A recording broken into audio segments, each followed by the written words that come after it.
Hello guys, welcome back to this channel. In this today's tutorial, I'm going to show you how you can show chat notification on your Samsung Galaxy lock screen.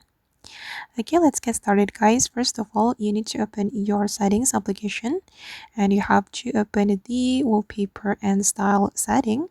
This one, just click on this option and then you are going to click on the lock screen wallpaper, and here you will be able to customize your lock screen.